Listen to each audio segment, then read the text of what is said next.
প্রচণ্ড কালো মেঘ করেছে। এখন বাজছে ঘড়িতে সকাল 5টা বাজেনি, 5টা বাজতে প্রায় 10।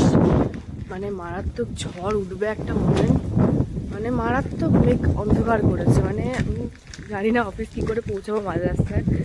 ঠান্ডা মানে কালবৈশাখী সন্ধ্যেবেলা যেরকমটা দেখতে হয় ঠিক সেরকমটা একটা ওয়েদার করেছে।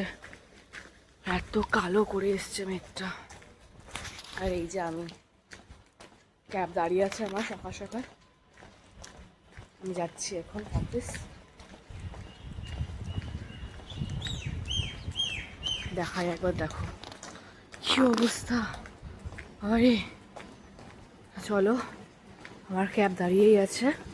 গাড়িতে ওঠার কিছুটা পর থেকেই শুরু হয়ে গেল মুষলধারের বৃষ্টি। এত সুন্দর লাগছিল বাইরের ওয়েদারটা। ইনফ্যাক্ট অফিস পৌঁছে যাওয়ার পরও বাইরের দৃশ্যটা অপূর্ব সুন্দর দেখতে লাগছিল, আর তার সাথে দিচ্ছিল একটা ঠান্ডা হাওয়া। তো এই ওয়েদারে না আমাদের কারুর কাজ করতে আসার ইচ্ছে করছিল না, কিন্তু কি করবো বলো, কাজ তো করতেই হবে। কিছুটা কাজ করে নিয়ে আমরা চলে গেলাম সবাই মিলে ব্রেকফাস্ট করতে। ব্রেকফাস্ট করে একটু গেছিলাম হাঁটাহাঁটি করার জন্য, কারণ আমাদের সারাদিন একই জায়গায় বসে কাজ করতে হয়, হাঁটাহাঁটি হয়ই না। আর তার উপরে দিনটা যেহেতু ছিল ফ্রাইডে, আমরা সবাই মিলে ভেবেছিলাম একটু টিম লাঞ্চ করব।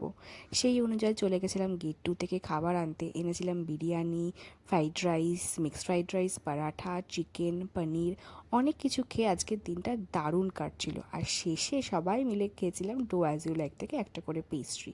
তো আজকের দিনটা তো দারুণ মজা করে খাওয়া দাওয়া করে এভাবেই কাটালাম। দেখা হচ্ছে